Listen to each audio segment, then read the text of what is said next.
نخستین لحظه های انفجار موتر بم گذاری شده در چهارقلعه وزیرآباد کابل. این تصویرها با تلفن‌های همراه برداشته شدند.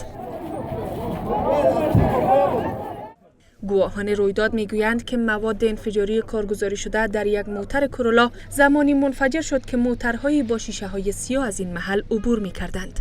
اما این رویداد جانهای 4 غیر نظامی را گرفت و 13 تن دیگر آنان را زخمی کرد.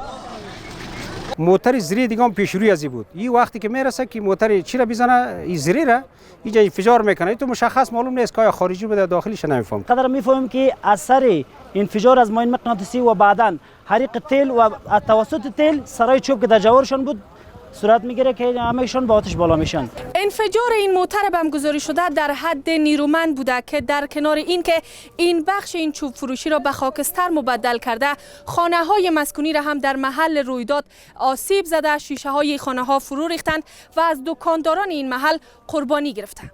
کلش سوخته تقریبا 2.5 لک روپیه. یعنی دکان تایر فروشی خسارت دیده، 4-5 لک روپیه مینی دکان چوب فروشی خسارت دیده. دیگه 2 تا موتر پیش رویش بود، دوام از بین رفته. ده دین ده هیچ مذهبی که گفته نشده که تو برو 4 غریب بیچاره که مزدورکار است، کارگر است، تو برو انتحار انفجار کو. با گذشت چندین ساعت هنوز هم جسد فردی که مشکوک است راننده این موتر بم گذاری شده باشد در محل رویداد دیده می شود. این اوضاع مردم را هراسان کرده است.